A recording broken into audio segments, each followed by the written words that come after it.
Okay, so welcome everybody to the 2023 Summer Programming Grant Info Session. My name is Jonathan Clark, and I am the Youth Services Consultant, and I at the Vermont Department of Libraries, and I am happy to be here with you today, along with some of my colleagues, Lucy and Lily, and I'll let them introduce themselves. Hi, everyone. Welcome to, I call it SP23.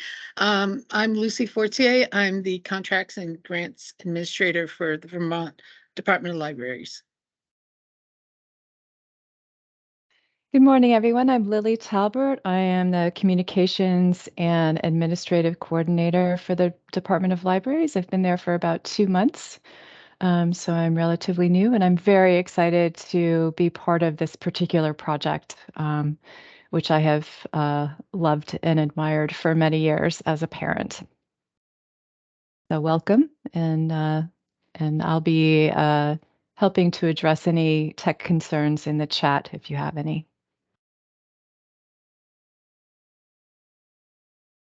And questions as well. If you have questions you want to pop into the chat as we're going, go ahead. We'll probably wait till the end to address them, but at any point, if you want to put questions in the chat, feel free to do that.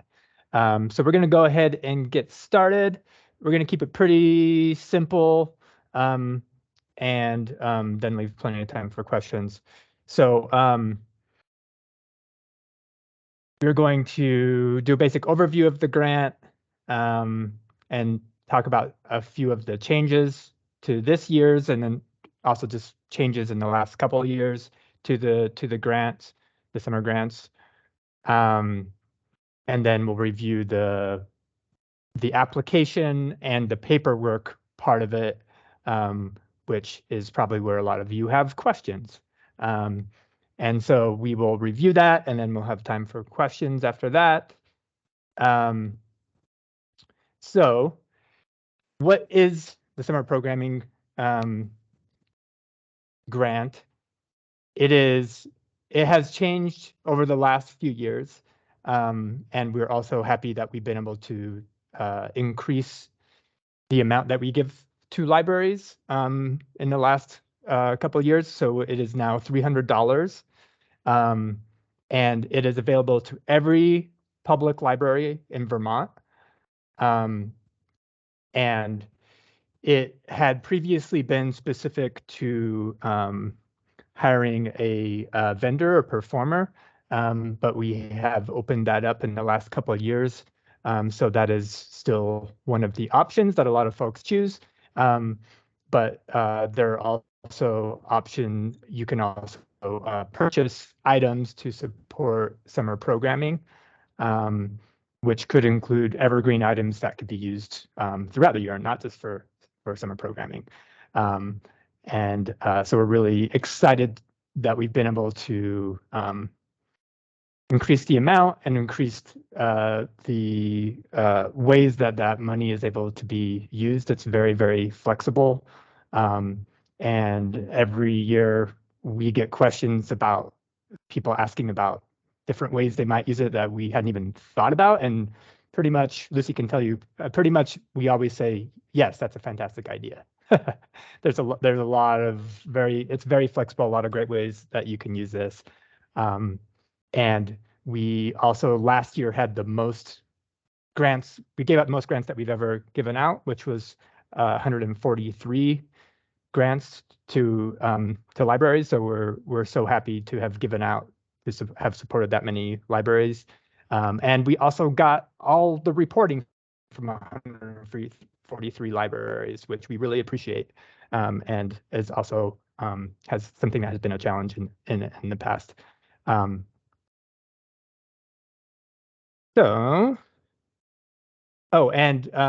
think it might be in the next one too, but one of the ways, the flexible things about it is that there's the $300, which can be spent in full, but it also could be like if you bring in a performer that is $500 or purchase something that's more than that, you can use the grant money towards something and then pay for the rest of it yourself, or if you have other funds that you're able to use for it.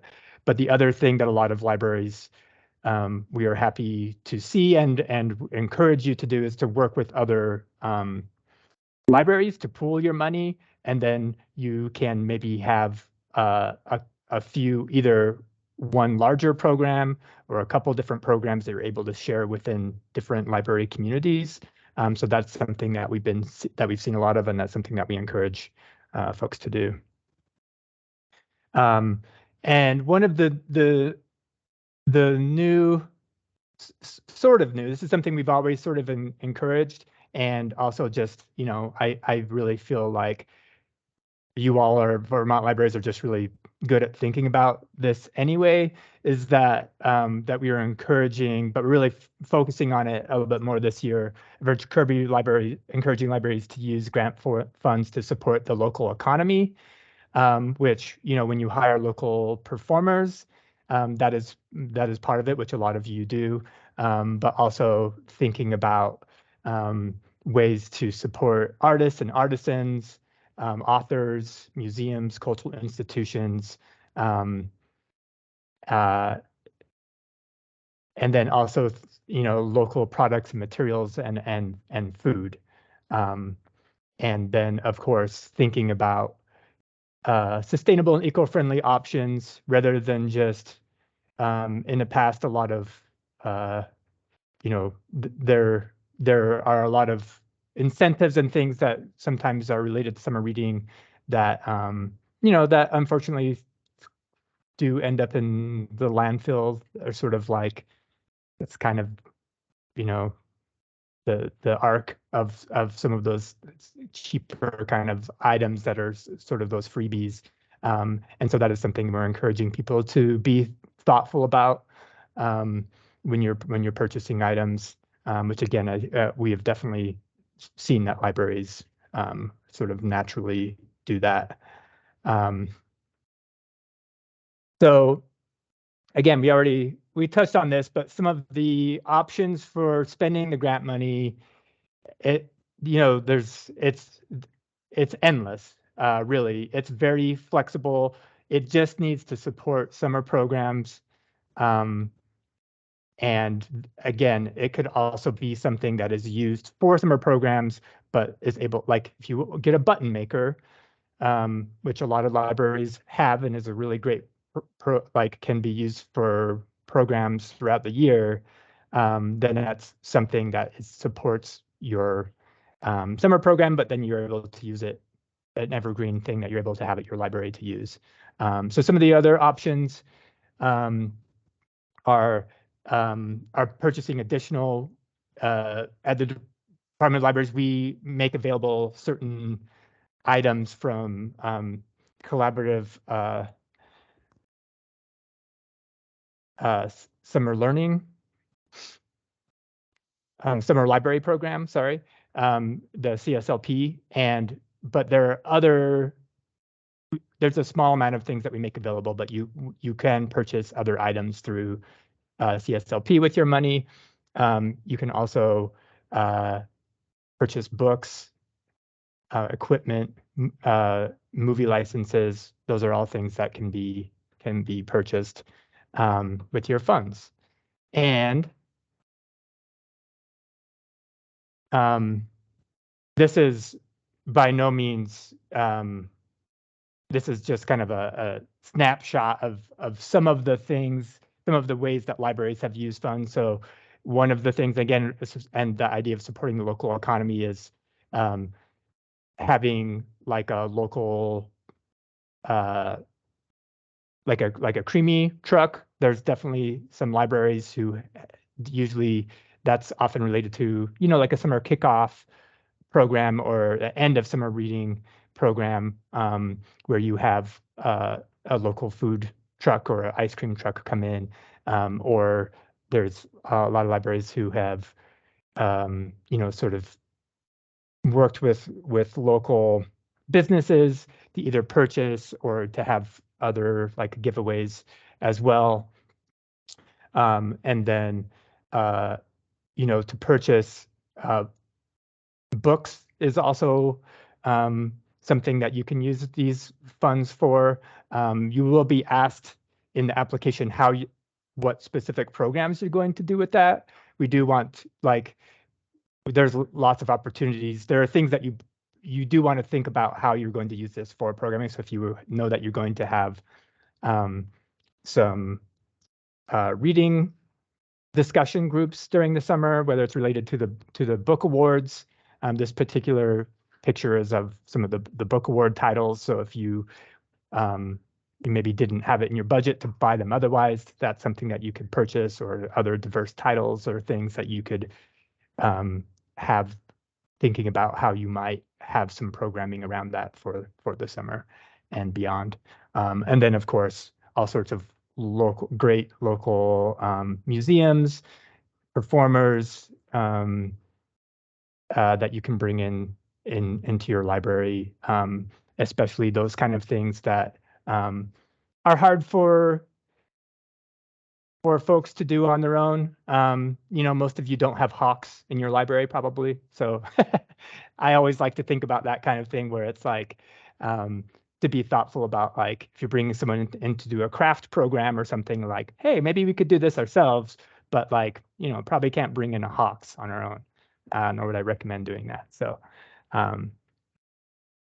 again, just a small slice. And certainly if anybody has really, like, if anyone wants to share some awesome ways that they use their funds in the chat, or when we open it up later, like, please let us know some of the things that you used your money for in the last couple of years.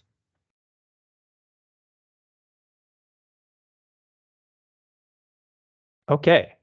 So now we're going to talk about the application timeline and overview and all that stuff, and I'm going to turn it over to Lucy for that. Hi, everybody. I just want to say, though, for what Jonathan said, I truly enjoyed your reports and downloading and seeing the pictures. And Yes. And I did tell Lily and Jonathan I wasn't really partial to the snakes, and there were some, but it's okay. I will get over it. But I was amazed by the creativity that you all had, the attendance. Really liked the Hawks, and it was just amazing. So congratulations on all your hard work. We really appreciate it. So the timeline of the grants, as you see, we've put a deadline of March 15th. Just know that we understand that sometimes things happen and you might not make the deadline. So we are here to work with you. Please reach out to us at all times if there's anything that might prevent you from getting your application in for the deadline. One of the things that I just want to mention is the state has a fiscal year end of June 30th. And last year, when we were issuing the money, we ran right into that fiscal year end. And that caused, our finance department did the best they could to get the money out.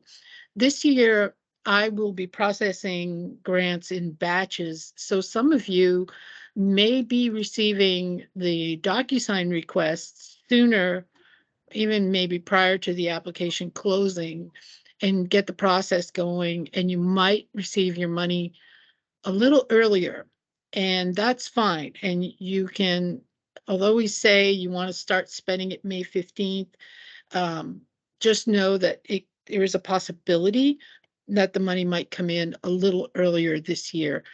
We're trying to be accommodating with the finance department because our goal is to get you guys the money sooner than later.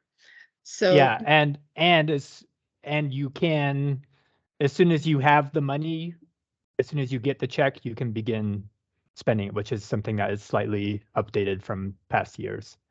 right, and the only criteria, as always, is to have your receipts, and that's all that matters. And the only other thing, and I'm not sure that ties in with the deadline, but in terms of the spend all of the 300. We don't want it back. Yes, that's a good point. Yeah, spend all of it. And again, you can, if you need to go a little bit above it and to use some of your own funds, you can do that. Or if you need to, you know, the guidelines, I think it says something about a $50 minimum purchase, but if you have one program that's $275 and you need to spend $15 to buy some supplies, like you can do that. Yeah. Again, just it's flexible. spend the whole, all of it. Yeah. Or if you're not sure if you're going to be able to, you're not, like, again, just please reach out to us, ask us, but don't send us the money back. Yeah, no, thank you. So that's all I've got about the and the reporting. Honestly, you all met the deadline. It was amazing, and like I said, I it was my first year at libraries last year, my first time doing the summer grants, and I was very impressed. So that's all I have to say about that. Oh, the application process, if you noticed, we added a couple of sections that were not in last year's, and that is due to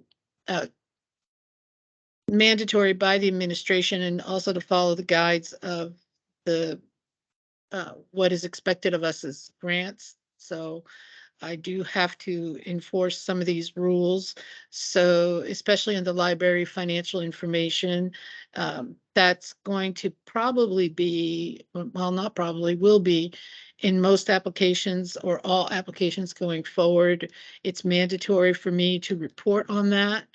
So, and the required paperwork, I don't know if you want to go to the next slide, Jonathan, for the W-9, it's really important that it is within the last 6 months, and the state has opted not to accept digital signatures, although at a federal level they do. There may be other agencies, but the Department of Finance does not accept digital signatures, and therefore it must be a handwritten signature and date in black ink. The rest can be filled out. You can type it in. So why do we ask for that? If there's any changes in the address, and also for compliance, if there's audits, then we have the necessary paperwork to show that, yes, you are eligible to receive, you have an active W-9, et cetera, et cetera. The other portion of the required paperwork is the certificate of insurance. That's always important. It has to be current year, and it has to be not expired. So those are the mandatory paperworks that we need.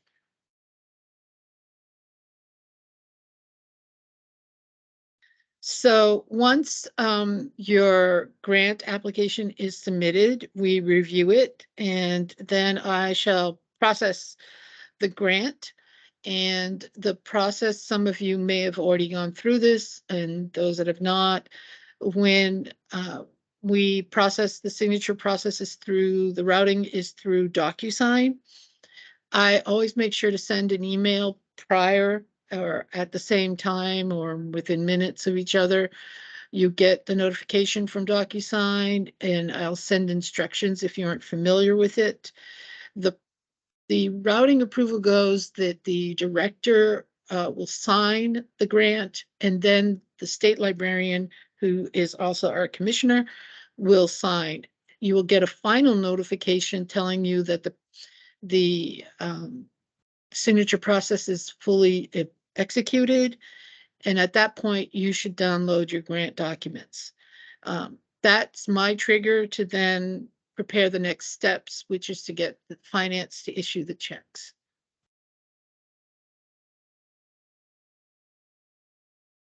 Is this one yours, Jonathan, or me? Because I can go on about the pictures. Last year was so much fun.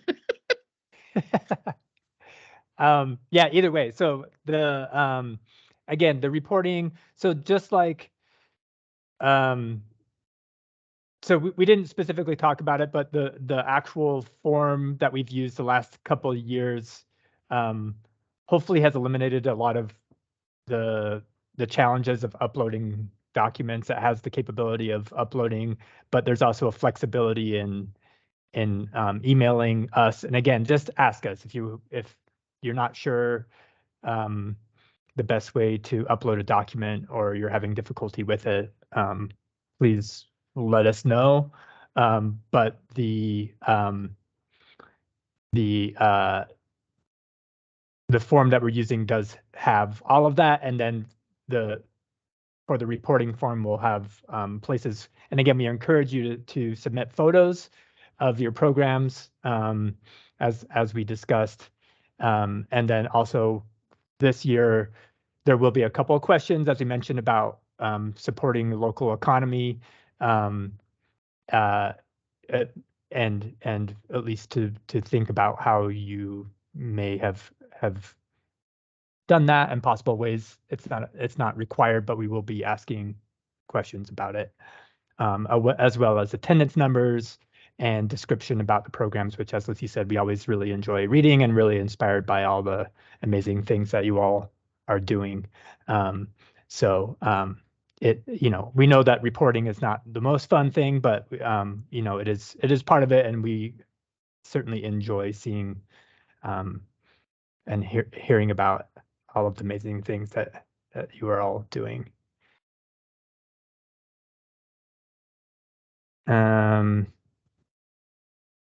Is there anything else for reporting or anything else, Lucy?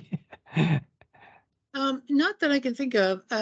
I think, and we'll also notify you, or Jonathan and Lily will be sending a lot of information out throughout the summer on when the link is live to report. Just remember that it's not an unfortunate, it's just a little tick of the system of the web form is that you have to have your paperwork, because you can't save your work and come back to it if you're missing something. Yes, so that is always, true. Yeah, Have to make do it in sure to one have sitting. everything. Yeah. And yeah, and again, why do we ask for the reporting? It's a mandatory part of the whole grant process for the state. We have to be able to report on how we use the funds and where the funds went. So even though, it's always good to have information. And it also supports the programs so that we can keep these funds going throughout the year and the next year. For sure. So I think that's it for now. We're going to open up to questions, and I know there's at least one in the chat. So we will start with that. I have the slide for this, but I can also just take it down for a second. Let's see what we have.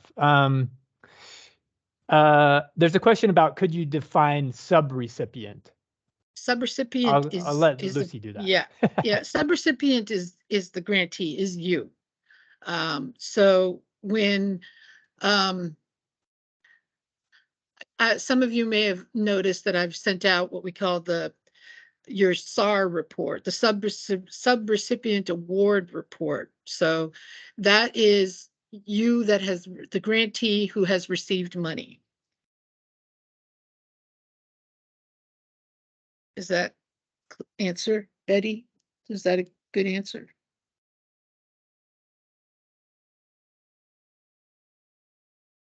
Yes. I was wondering where you went. Thank you. It means basically, if we've received money through a grant process through Vermont Libraries, the answer is yes. Yes. Okay. Thank you. I'm sorry to be so dense. Oh, God, no, that was an awesome question. And why wouldn't they just say grantee? But it's the state. No, that's the thing, is that's totally valid question. There is definitely some language in here that if we could just create it the way that we wanted, we would not necessarily be using. We would try to be more clear, but that's one of those. So well, thank you. Any other questions about anything about the grant itself, about the application, reporting? Yeah, Anyone want to? I think I mentioned the SAR. There's a few that you whenever you're issued a grant, especially one with federal funding, which this one is not, but if you get a notice from the state of Vermont saying you must fill out your SAR report, it's really important that you do that. I know I'm throwing kind of like a monkey wrench in here. The subrecipient award report. And if you have issues with that, please reach out to me. I can help you with that. I can't do it for you, but I can give you everything that you need to get that done. If you're if you don't fill it out, you go into a delinquent status, and then that prevents us and anyone else in the state from issuing any grant money of any kind. So there is that other element that unfortunately must be done. Did you see the other question, Lucy? Is local? Oh, okay. Local considered a program within Vermont? How far away is local? That's a good question. Again, for the it is again. It's not fully required. We just want people to be thoughtful about it. You don't have to have local. I mean, most folks are using local programs anyway, but also like, if you are using a performer that performs in New Hampshire and Vermont, that's a local performer, or You Massachusetts could say like and New England. yeah. So Yeah. there are definitely performers who perform in multiple states, but that is still a local, um, considered local. But that's, yeah, it's a good question, and again, it's not something that is required, but just that we want people to be thoughtful about. So Patty, you're asking about the SAR report. So this is sent out by the finance department based on your fiscal month. That's why we ask you, what is your fiscal year, month? And it's based on any awards that were given to either you directly as a library or through, if you're a municipal library. And then it lists the grants and the money that was issued to you. And then basically it's now an online form, which is a lot easier. And you put all the information in it. My understanding, it's like less than 15 minutes. And it just says to the state that you reported that, yes, you did get these funds and the name, and they do include it in the letter. But if any of you have received a notice, the ones for the month of ending your fiscal year ending in December, you would have got those now. And you have some issues, even if it's not just libraries, reach out to me and I can help you with the necessary information that you need. Did that answer the question, Patty?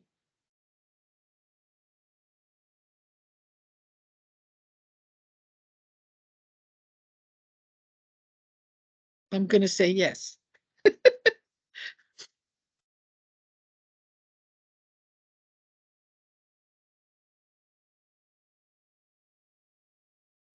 And also, Lily, if you could put the youth box, that's also good. So if I'm out, and if any other questions about the grants, it's always good to send it to the Vermont Youth Grants, because we're monitoring, all three of us are in there. And if it's a question, if I'm out, then Jonathan or Lily can answer as well. Yep, that's the one I just put up there. So yeah, that's the best. I mean, again, Lucy and I are happy to answer any questions, but that's the best place to send any questions regarding the grants, because multiple people are checking it. Let's see, any other questions about anything? And again, you can put in the chat. Feel free to turn on your mic and or camera. Whether it's, a general question or like a specific question about relating to your library, your process, programming, whatever it is.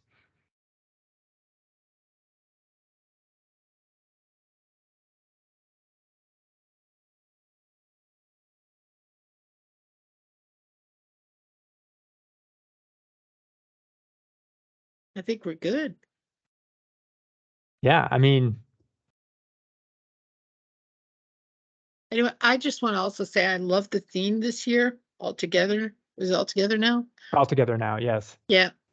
I think that's a really cool theme. Yeah. And it's that thing where it is I think the themes that are very open are great because it's all together. Like you can tie anything into that. Because sometimes I think sometimes it feels constraining where libraries feel like they want to tie everything into the summer theme.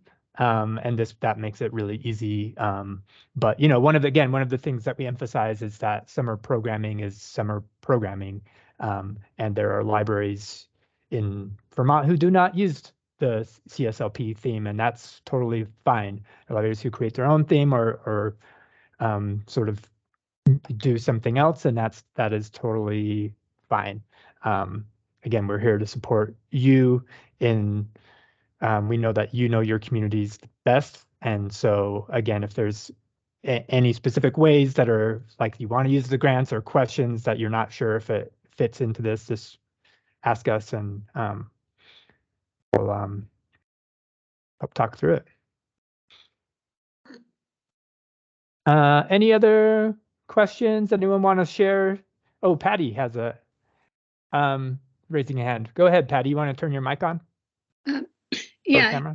I think it's on now. Yeah.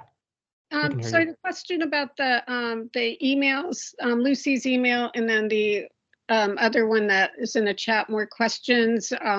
Is there particular questions that should be directed more to Lucy or other ones that should be directed more to the other email address? Yeah, really the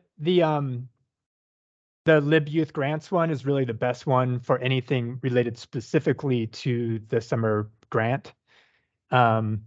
If it is more about like youth programs or more of a general like question related to finance or grant that you have for then you can reach out to us individually. But really anything related to the summer programming grant, that's the best address. Either way, both Jonathan and I are monitoring the box. Yeah. And if there's one that's related to, say, that SAR report, or, it'll be redirected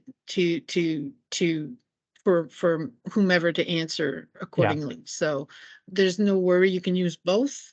That's also a good way to do it. So in case you're unsure, use both. Like I said, we're in there daily. We're checking. We're trying to answer as quickly as we can, and so that you can get your application in. So. Yep. Okay. Thank you. And also for the youth grants emails, if we have questions about summer reading programs, should we direct those to that too, or just directly to you, Jonathan? You can direct those to me, which Lily, if maybe you can, since maybe you can pop mine in there too, I will in a second. But yeah, if it's more just summer reading, you can direct those to me if it's not about the grant specifically. Thank you. And I'm gonna pop the summer reading page in there too. We've updated it recently, so there's a lot of good has a lot of updated information on our summer reading page as well. Yeah, you may have noticed our website changed just recently. The state is changing all the web pages, so we've got a brand new look. I don't know about brand new, but slightly updated look, I would say. Trying, Jonathan. Work with me.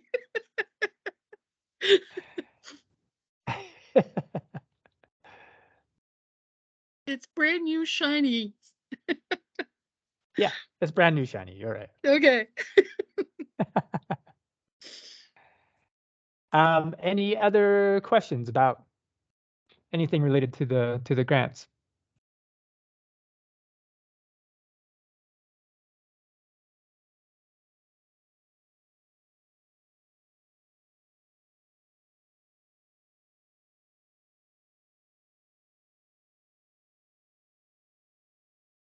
Okay, well, not any other questions? If you do have if you want to stick around, we will stick around, or at least I will, for a couple minutes.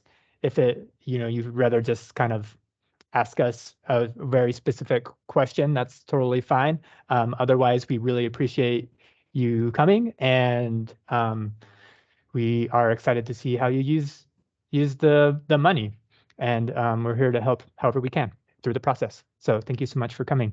And then we'll go ahead and stop the recording. Thank you, everybody. Look forward to those pictures. Yeah.